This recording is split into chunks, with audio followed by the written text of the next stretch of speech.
Get ready for your daily dose of marketing strategies and tactics from entrepreneurs with the guile and experience to help you find success in any marketing capacity. You're listening to Marketing School with your instructors, Neil Patel and Eric Sue. Welcome to another episode of Marketing School. I'm your host, Eric Sue.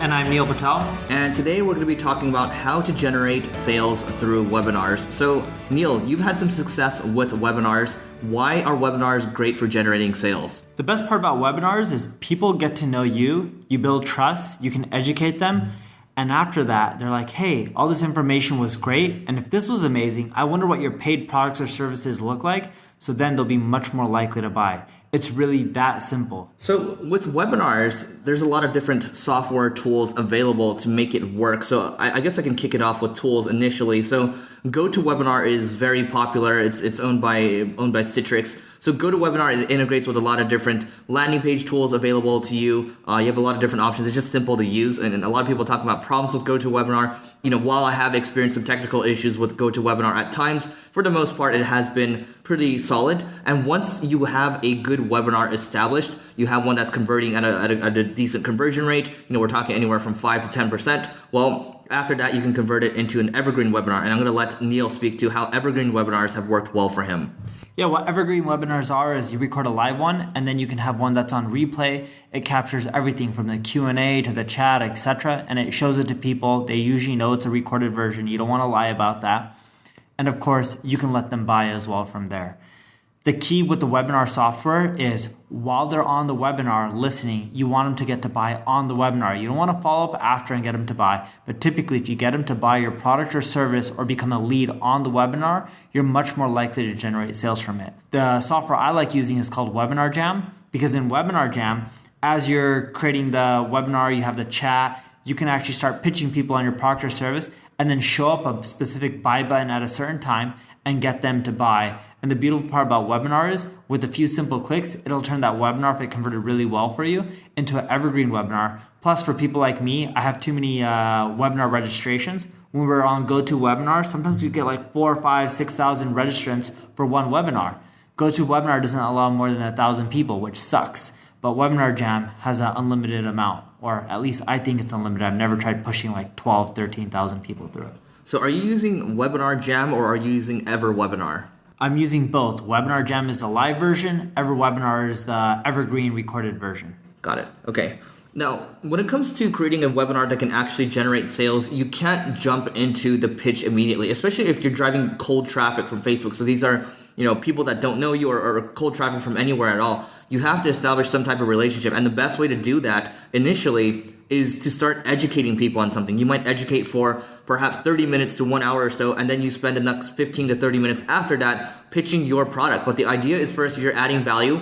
And because these people have spent an hour with you to collect all that value, they've built that relationship with you. Because getting anybody to spend an hour with you is already a lot of time. It's a huge commitment. So they do at least want to hear about what you have to say next to see if it's something that will actually help solve their problem. So what I like to do, Russell Brunson is really well known in the kind of funnel marketing space, and he also has done a lot of sales through marketing his webinars. And he has something called the perfect webinar. If you Google that or if you search it on YouTube, you should be able to find a video where he gives that blueprint on how you can set up the perfect webinar sequence. And he has a lot of different tactics in there. I've tried using those tactics and they do in fact work.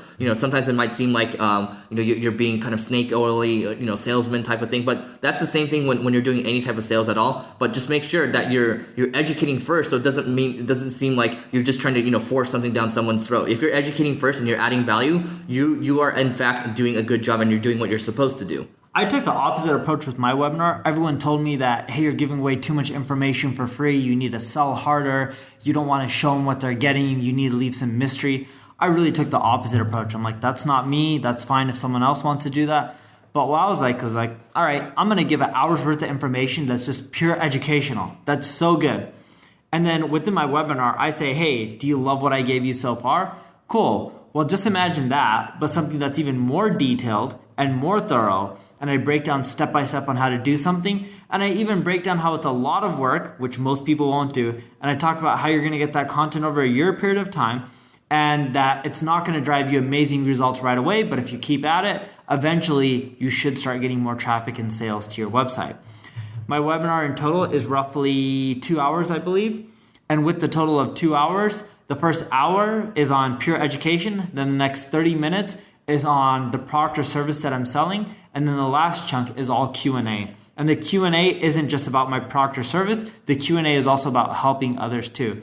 That format's worked really well for me. If you're trying to sell something on a webinar, price points between $500 and $2,000 do extremely well. If it's lower than $500, you usually don't need a webinar. If it's above $2,000, it's really hard to convert someone from a direct buyer. If you're doing anything more than $2,000, what you want to do is collect leads from your webinar and then have a sales team follow up and then close them on a more expensive product. Yeah, and we've had a client that actually sells a lot through webinars, and it's I believe it's options trading course.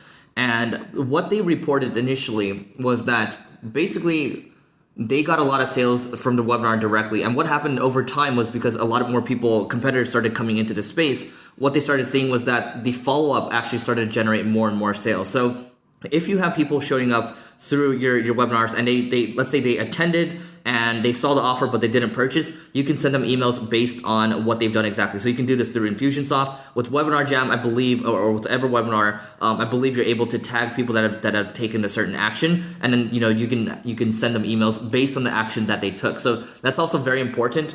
In some cases, you can sell them directly, but make sure, there are going to be people that don't purchase. Make sure that you're also following up with these people as well. So you have a lot of different segments, right? You have the people that attended, did not see the offer, attended that saw the offer, did not purchase. That's a segment that you do want to go after. So make sure that you have some type of follow-up sequence automated that can go after people. Worst case scenario, you can have something that isn't based on segmentation and you're at least following up with them after the webinar. You also want to make a unique offer that's just to people who are on your webinar. I'm giving you a simple example of this. Let's say your product's selling for $1,500 naturally or normally. You can do a deal on the webinar where if you buy right now, it's $997, or if you're a webinar attendee, you can get it for $997. And after the webinar is over, for all the people that don't buy, you want to put them in a countdown sequence. You want to let them know that, hey, after 7 days or 10 days, whatever the time period could be, it could even be 2 or 3 days, the offer is going to expire. Through tools like Infusionsoft, you can make it where a link expires. So each individual person is given a unique link. And if it's over that time period, they're not able to buy, which means that when you send out these emails, you're not lying. And that's really important. You don't want to make it where you're telling people, hey, this offer is going to expire in 2 or 3 days, and then letting people a week or two later buy, because then no one's going to take your word seriously, right? In addition to that, you also want to make sure that no matter what you're offering, you have a countdown sequence. I can't emphasize that enough. The countdown sequence, as I discussed, is buy within X period or it's going to expire. It's so stupid, but half your sales at least will come from that countdown sequence. I don't know why, but it works that way for almost every single industry that I've tested it in. You also want to make sure that you're utilizing the power of retargeting. We've talked about that a few times already, but retargeting people that are on your list, retargeting people that have also visited your website, that's going to be really important to help you generate people coming to, generate sales, or also generating people that, to come check out your webinar. And you can also try cold traffic as well, because cold traffic is going to help you scale. So Facebook is great for this. You can also use, other types of advertising platforms out there that are available. So Neil, any closing thoughts on how to generate more sales through webinars? If you're going to use Facebook advertising, that's what most people are using right now to generate sales from the webinar. They're arbitraging. So for every dollar they spend, typically they're earning $3 or $4, which is a pretty good ROI, especially if you have a high margin product. On the worst case, you should be profiting at least 2x. So if you're spending $1, you want to generate at least $2 in revenue. And keep that in mind, that's not $1 in profit. You're going to see refunds as well. You want to make sure you offer a refund policy to anyone who's not happy or they don't find what they're looking for. And with your Facebook ads, your ads will convert the best is if they have a really long story. Just go on Facebook, go like my fan page. Eventually, you'll see one of my ads. And it's really long, in which I have a whole detailed story about me and how I got into traffic generation and marketing and how you can learn marketing too. But I tried the short versions, which are just like a video or a few paragraphs. Doesn't convert well. Yeah, you may not generate as many clicks when you have this long story, but the people who do read it, they're much more likely to buy. All right, and that's it for today's episode of Marketing School. If you have any feedback for us at all, feel free to tweet at us. Mine's at Eric O, SIU, and Neil's at Neil Patel. Thanks. This session of Marketing School has come to a close. Be sure to subscribe for more daily marketing strategies and tactics to help you find the success you've always dreamed of. And don't forget to rate and review so we can continue to bring you the best daily content possible. We'll see you in class tomorrow, right here on Marketing School.